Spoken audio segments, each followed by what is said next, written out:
Hello, my name is Amin Azam, and I'm on faculty at two campuses of the University of California. This video vignette is about the theory and rationale underlying problem-based learning.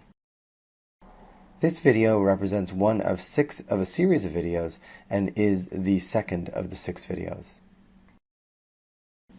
Ask a variety of people why they use problem-based learning in their curricula, and you'll get a wide variety of answers. So I'll give you my personal top 5 favorite answers for when I ask this question, what people will say. First of all, active learning is associated with a greater absorption and longer retention of content. Therefore, it's a more effective approach. Secondly, that students integrate the basic science foundations of medicine in the ways they're going to need to use it as clinicians. Obviously, this is specific to the use of PBL in medical education, though you could change the word medicine here to any other discipline, for example, law or business or other types of professional training.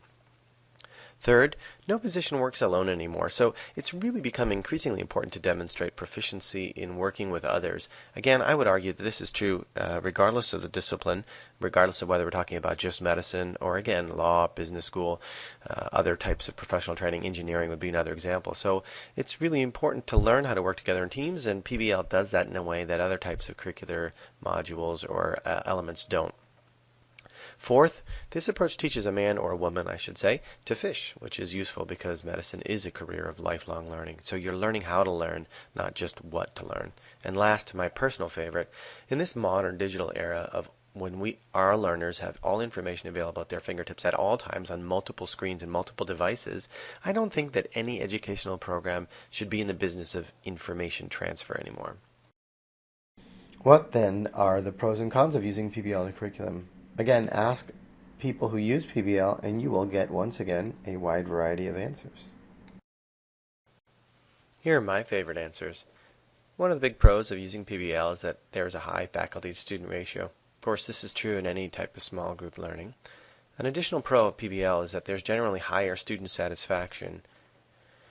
There's increased student autonomy and ownership of the process. And lastly, PBL is useful for areas in a curriculum where there are advantages to small group processes. For example, when you want to hear a diversity of opinions or perspectives that are valuable to be heard. One of the big cons of using PBL is it's logistically challenging. After all, it's just so much easier to just throw together a lecturer or to have a lecturer give a single lecture to a large group of students. Furthermore, there are risks of non-uniformity across small groups. What happens possibly if students are in the driver's seat? People worry that they won't necessarily cover everything they're supposed to cover. It is hard to get faculty to become process experts because we've been at this game for so long that we like to think of ourselves as content experts, as we are. But PBL doesn't value that content expertise. It really values the process expertise as much more so. Consequently, there's a lot of fears of letting go of the reins. As I said earlier, how could students possibly be in control of things? What might actually happen if we empower them? And lastly, there are some theories or people who believe that it's actually expensive to do PBL. I'm not actually entirely convinced at this point because, as you'll hear me say later in the module, the way we do PBL at Berkeley is such that we have a tiny number of faculty and we produce high quality medical students, and I think that we are doing it on a fraction of the expense of the ways other high quality medical students are produced at other medical schools. But I'll let you be the judge of that later in this module.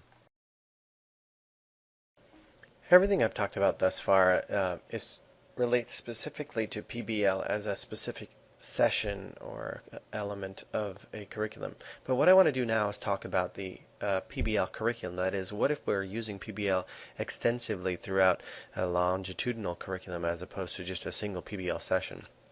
And this basic concept is what I'll call an iterative process, which is to say that students or learners come back to some topic multiple times in multiple iterations. So PBL itself is based on experiential learning theory, which states that learning is optimized when learners encounter a problem and they use experiences that trigger questions for them. And after finding the answers to these questions, they can make generalizations which they then apply to novel but similar problems and broaden their experience.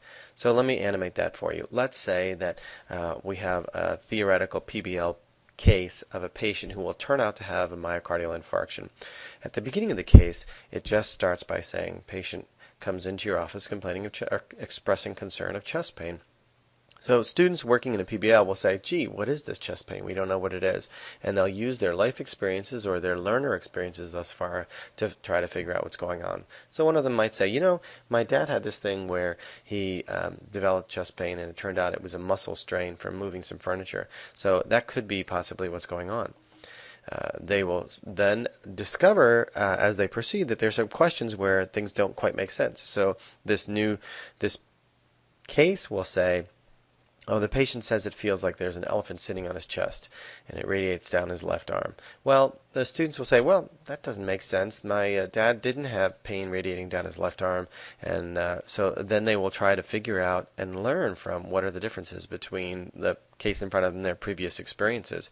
So they might discover that, my dad's chest pain was worse on inspiration, and that maybe was because it was affecting his muscles. And so I'm going to make this general rule that muscular chest pain is variable depending upon inspiration and expiration. So they'll make these general rules. And then what they'll do is they'll apply those rules the next time they see or encounter a similar problem. And so they might then see a subsequent PBL case of a problem with chest pain, and they'll say, aha, is this pain worse on inspiration, therefore it must be muscular.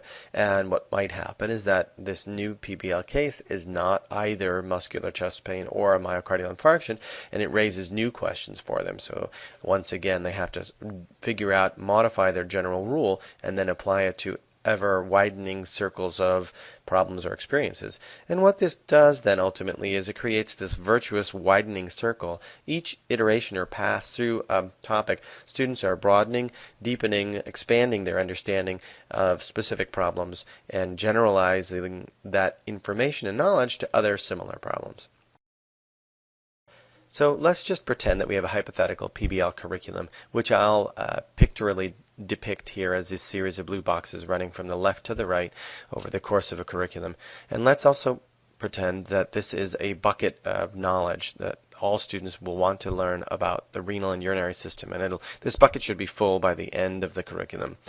In a hypothetical PBL curriculum, students will choose to learn what they do based on whatever cases trigger their learning. So these two cases trigger learning about anatomy and physiology of the kidneys. And so these round balls represent times when they've begun to fill the bucket.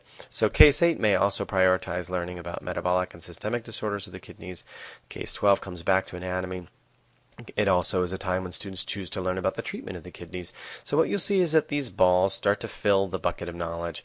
And I'll point out that students come back to topics, whatever topics they want, whenever they want. But you'll notice that they keep coming back to anatomy and physiology. So these, I guess we'll call them salmon balls, start to integrate in the bucket in the way that is different than a traditional curriculum where you're just filling on the bottom layer being the anatomy and physiology and then building on it beyond that. So you'll notice that the balls are all integrated in the colors, but in the end the bucket is full of knowledge the students needed to learn about the renal and urinary system.